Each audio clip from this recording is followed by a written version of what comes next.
പ്രിയപ്പെട്ട സുഹൃത്തുക്കളെ, കേരളത്തിലെ തെരഞ്ഞെടുപ്പുകളെ, പ്രത്യേകിച്ച് നിയമസഭാ തെരഞ്ഞെടുപ്പുകളെ സ്വാധീനിക്കുന്ന രാഷ്ട്രീയ ഘടകങ്ങൾ എല്ലാ തെരഞ്ഞെടുപ്പിലും വളരെ പ്രകടമാണ്. നമുക്കറിയാം, 2016 തെരഞ്ഞെടുപ്പിൽ ജനകീയനായിട്ടുള്ള നേതാവായിട്ടുള്ള ഉമ്മൻചാണ്ടിയുടെ നേതൃത്വത്തിലാണ് UDF ആ തെരഞ്ഞെടുപ്പിലേക്ക് പോയതെങ്കിലും UDF തകർന്നടിയാനുള്ള പ്രധാനപ്പെട്ട രണ്ട് കാരണങ്ങൾ: ഒന്ന്, സോളാർ അഴിമതിയുമായി ബന്ധപ്പെട്ട വിഷയവും; രണ്ട്, ബാർ കോഴയുമായി ബന്ധപ്പെട്ട വിഷയവും. ഈ രണ്ട് വിഷയങ്ങളും പിന്നീട് തെളിഞ്ഞില്ലെങ്കിലും CPM തോൽക്കാൻ കാരണം പ്രധാനമായും അതായിരുന്നു. ഇനി 2021 തെരഞ്ഞെടുപ്പിലേക്ക് വന്നാൽ അവിടെയും LDFന് ഏറ്റവും കൂടുതൽ അനുകൂലമായിട്ടുള്ള ഘടകങ്ങൾ എന്ന് പറഞ്ഞാൽ കോവിഡ്, കിറ്റ്, പെൻഷൻ എന്നൊക്കെ പറയുന്ന ഘടകങ്ങളായി. എന്നാൽ ഇതൊക്കെയാണെങ്കിലും നിയമസഭാ തെരഞ്ഞെടുപ്പുകളിൽ മുന്നണികളുടെ വിജയ പരാജയങ്ങൾ നിർണയിക്കുന്നതിൽ കേരളത്തിലെ സാമുദായിക സമവാക്യങ്ങൾക്ക് നിർണായകമായിട്ടുള്ള പങ്കുണ്ട് എന്നുള്ള കാര്യം നമുക്കൊരിക്കലും കാണാതിരിക്കാൻ കഴിയില്ല. നമുക്കറിയാം, കേരളത്തിലെ 45% വരുന്ന ഹിന്ദു ജനവിഭാഗങ്ങൾ, വിവിധ ഈ പറഞ്ഞ പോലെ വിഭാഗങ്ങളുടെ എല്ലാം കൂടെ ചേർന്നിട്ടുള്ള ഹിന്ദുക്കൾ, അവരേതാണ്ട് എനിക്ക് തോന്നുന്നു അവർ ഏതാണ്ട് ഒരു 29-30% അവർ വരും. 40-45% അല്ല, 28-29% ഹിന്ദുക്കൾ, 29% മുസ്ലിങ്ങൾ, പ്രത്യേകിച്ചും മലബാർ മേഖല, തെക്കൻ തിരുവിതാംകൂറിലുള്ള ഏതാണ്ട് 18-19% വരുന്ന ക്രിസ്ത്യാനികൾ. ഈ 3 സാമുദായിക ഘടകങ്ങൾ ഓരോ തെരഞ്ഞെടുപ്പിലും എടുക്കുന്ന നിലപാടുകൾ കേരളത്തിലെ രാഷ്ട്രീയ മുന്നണികളുടെ ജയപരാജയങ്ങളിൽ വലിയ പങ്ക് വഹിച്ചിട്ടുണ്ട് എന്നുള്ളത് നമുക്ക് കാണാതിരുന്നു കൂടാ. കേരളത്തിൽ പ്രധാനമായും 3 മുന്നണികളെന്ന് പറഞ്ഞാലും സുപ്രധാനമായ 2 മുന്നണികളാണ്: ഇടതുപക്ഷ ജനാധിപത്യ മുന്നണിയും ഐക്യജനാധിപത്യം. യഥാർത്ഥത്തിൽ ഐക്യജനാധിപത്യ മുന്നണിയുടെ അടിത്തറ എന്ന് പറയുന്നത് തന്നെ സാമുദായിക ഘടകങ്ങളാണ്. ഐക്യജനാധിപത്യ മുന്നണിയുടെ പിന്നിൽ എല്ലാ തെരഞ്ഞെടുപ്പിലും പാറ പോലെ ഉറച്ചു നിൽക്കുന്നത് 29% വരുന്ന മുസ്ലിം ജനവിഭാഗങ്ങളാണ്. മലപ്പുറം മുതൽ അങ്ങോട്ടുള്ള മുസ്ലിം ജനവിഭാഗങ്ങൾ. UDFന്റെ പുറകിൽ പാറ പോലെ പതിറ്റാണ്ടുകളോളം ഉറച്ചു നിന്ന മറ്റൊരു വിഭാഗമാണ് ക്രിസ്ത്യൻ ജനവിഭാഗങ്ങൾ, മധ്യ തിരുവിതാംകൂർ. CPMന് എപ്പോഴും ഒരു ഫിക്സഡ് ഡെപ്പോസിറ്റ് പോലെ കാണാൻ കഴിയുന്ന ഒരു 10-30% വരുന്ന ഹിന്ദു വോട്ടുകളാണ് ഭൂരിപക്ഷവും CPMന്റെ പുറകിൽ കൺസോൾഡേറ്റ് ചെയ്തിട്ടുള്ളത്. അതിൽ തന്നെ ഈഴവരാണ് അതിൽ ബഹുഭൂരിപക്ഷവും. അപ്പോൾ ഐക്യജനാധിപത്യ മുന്നണി എന്ന് പറഞ്ഞിട്ടുള്ള ഈ സംവിധാനത്തിനെ പതിറ്റാണ്ടുകളായി നിലനിർത്തി പോകുന്നത് അടിസ്ഥാനപരമായി മുസ്ലിങ്ങളും ക്രിസ്ത്യാനികളുമാണ് എന്ന് നമുക്ക് കാണാൻ കഴിയും. എന്നാൽ കഴിഞ്ഞ 10 വർഷക്കാലത്തെ LDFന്റെ തുടർച്ചയായ ഭരണത്തിന് പുറകിൽ ഈ സാമുദായിക സമവാക്യങ്ങളിൽ വന്ന ചില മാറ്റങ്ങളുണ്ട് എന്നുള്ളത് നമ്മൾ കാണാതെ പോകരുത്. ഞാൻ നേരത്തെ സൂചിപ്പിച്ചതുപോലെ 29% വരുന്ന മുസ്ലിങ്ങളും ഏതാണ്ട് 10-18% വരുന്ന ക്രിസ്ത്യാനികളും നിരന്തരമായി UDFനെയാണ് പിന്തുണച്ചു പോകുന്നതെങ്കിൽ 2016 2021 അതിൽ ചില മാറ്റങ്ങൾ വന്നു. 2016 2021 മുസ്ലിം ജനവിഭാഗങ്ങളിൽ നിന്ന് ഇടതുപക്ഷത്തിന് വലിയ തോതിൽ പിന്തുണ കിട്ടിക്കൊണ്ടിരുന്നു.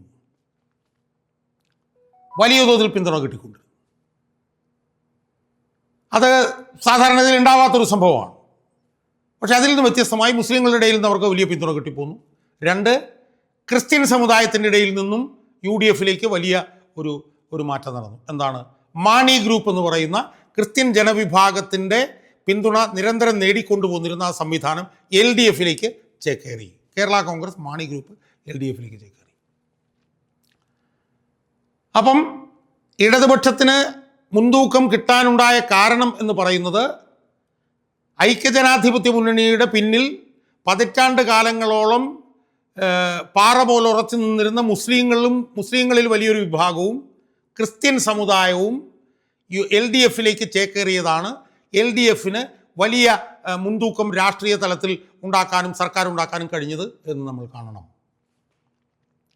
അപ്പോൾ മുസ്ലിങ്ങളെ സംബന്ധിച്ചിടത്തോളം മുസ്ലിം ജനവിഭാഗങ്ങളുടെ ഇടയിലുള്ള സമസ്ത, അതുപോലെ തന്നെ ജമാഅത്തെ ഇസ്ലാമി, അതുപോലെ SDPI എന്ന് പറഞ്ഞ ഈ വർഗീയ സംവിധാനങ്ങൾ പോലെയുള്ളവർ, എന്തിന് സമസ്ത എന്ന് പറയുന്ന മുസ്ലിം ലീഗിന് നിരന്തരമായി പിന്തുണ കൊടുത്തുകൊണ്ടിരുന്ന ആ വിഭാഗത്തിൽ പോലും ഒരു ഭാഗം 2016 2021 LDFന് അനുകൂലമായി ചാഞ്ഞു. അതിനൊരു ദേശീയ പശ്ചാത്തലം കൂടി ഉണ്ടായിരുന്നു.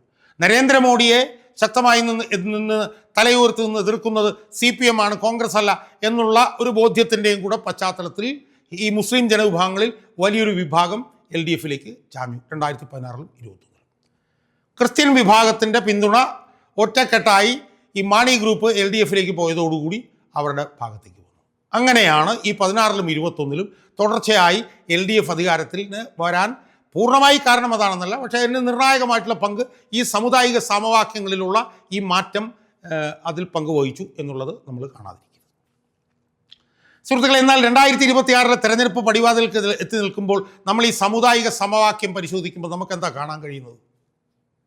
ആദ്യം മുസ്ലിം സമുദായത്തിൻ്റെ കാര്യം നമ്മൾ മുസ്ലിം സമുദായം 2016-ലും 2021-ലും വ്യത്യസ്തമായി ഒറ്റക്കെട്ടായി ഒരു മനസ്സോടെ പാറ പോലെ ഉറച്ചു നിൽക്കുകയാണ് UDFിൻ്റെ പുറകിൽ. എൻ ബ്ലോക്കായി ഒറ്റക്കെട്ടായി അവർ UDFിൻ്റെ പുറകിൽ ഉറച്ചു നിൽക്കും. അത് 2024-ലെ ലോക്സഭാ തെരഞ്ഞെടുപ്പിൽ നമ്മൾ കണ്ടു. മലബാറിലെ എല്ലാ സീറ്റുകളിലും UDF വൻ മുന്നേറ്റം ഉണ്ടാക്കി. മലപ്പുറത്തെ 2 സീറ്റുകളിൽ 2.5 ലക്ഷം 3 ലക്ഷമൊക്കെ ആയിരുന്നു UDFിൻ്റെ ഭൂരിപക്ഷം 2024.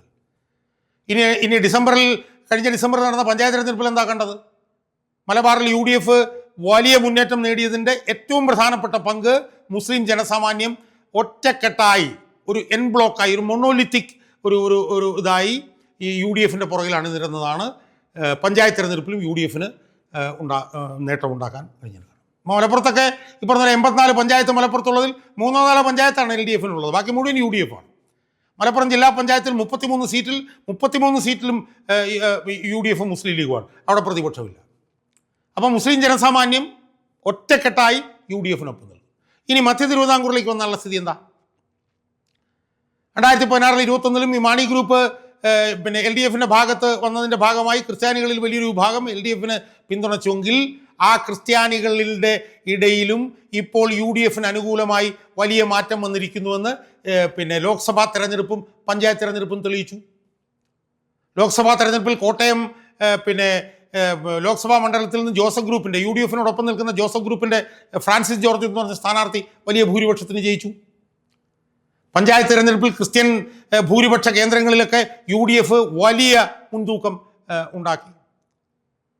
അപ്പോൾ മുസ്ലിങ്ങൾക്ക് പുറമെ ക്രിസ്ത്യാനികളുടെ ഇടയിലും UDFിന് അനുകൂലമായി വലിയൊരു ചലനം ഉണ്ടായിരിക്കുന്നു. പിന്നീടുള്ളത് ഹിന്ദു ജനവിഭാഗമാണ്. ഹിന്ദു ജനവിഭാഗത്തിനെ സംബന്ധിച്ചിടത്തോളം അവർ വലിയ മനോവ്യഥയിലാണ് ഇപ്പോൾ നിൽക്കുന്നത്. ശബരിമല പെരുങ്കൊള്ള അവരുടെ മനസ്സിനെ വല്ലാതെ ബാധിച്ചിട്ടുണ്ട്. അതുകൊണ്ട് തന്നെ ശബരിമല പെരുങ്കൊള്ളയിൽ കള്ളന്മാരെ കണ്ടെത്തി ശിക്ഷിക്കണമെങ്കിൽ അതിന് UDFിന് മാത്രമേ കഴിയൂ എന്നുള്ളൊരു ബോധ്യം അവരുടെ മനസ്സിലുണ്ടായിട്ടുണ്ട്. BJPക്ക് ഒന്നും ചെയ്യാൻ കഴിയില്ല, കാരണം BJPക്ക് സീറ്റില്ല ഇവിടെ. CPM ആണ് പെരുങ്കൊള്ളയ്ക്ക് നേതൃത്വം നൽകിയിട്ടുള്ളത്.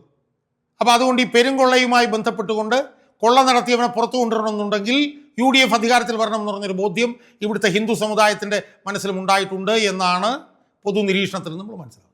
രണ്ടാമത്തെ കാര്യം എന്താ? ശബരിമല പെരുങ്കൊള്ളയുടെ ഉത്തരവാദികൾ CPMകാരാണ് എന്ന് ഹിന്ദു മതവിശ്വാസികൾ അവർ വിശ്വസിക്കുന്നു. അപ്പോൾ മൊത്തത്തിൽ നമ്മളെടുത്ത് പരിശോധിച്ച് നോക്കുമ്പോൾ കേരളത്തിൽ 2016-ലെ തെരഞ്ഞെടുപ്പിലും 2021-ലെ തെരഞ്ഞെടുപ്പിലും LDFിന് അനുകൂലമായിട്ടുള്ള സാമുദായിക സമവാക്യങ്ങൾ ഒന്നാകെ 2026-ലെ തെരഞ്ഞെടുപ്പിൽ UDFിന് അനുകൂലമാണ് എന്ന് നമുക്ക് കാണാൻ കഴിയും. കേരളത്തിലെ പ്രധാനപ്പെട്ട മതവിഭാഗങ്ങളെല്ലാം തന്നെ ഒരു കാരണം കൊണ്ടല്ല വേറൊരു കാരണം കൊണ്ടാണെങ്കിൽ പോലും UDFിൻ്റെ പുറകിൽ ഒന്നാകെ അണിനിരന്നിരിക്കുന്ന ഒരു സാഹചര്യമാണ് നമുക്ക് കാണാൻ കഴിയുന്നത്. അതുകൊണ്ട് കഴിഞ്ഞ തെരഞ്ഞെടുപ്പുകളിൽ നിന്നൊക്കെ വ്യത്യസ്തമായി കേരളത്തിലെ സാമുദായിക സമവാക്യം UDFിന് സമ്പൂർണമായും ആയിരിക്കുന്ന ഒരു സാഹചര്യമാണ് തെരഞ്ഞെടുപ്പ് പടിവാതിൽക്കൽ എത്തി നിൽക്കുമ്പോൾ രാഷ്ട്രീയ നിരീക്ഷകർ പരിശോധിക്കുമ്പോൾ അവർക്ക് കാണാൻ കഴിയുന്നത്.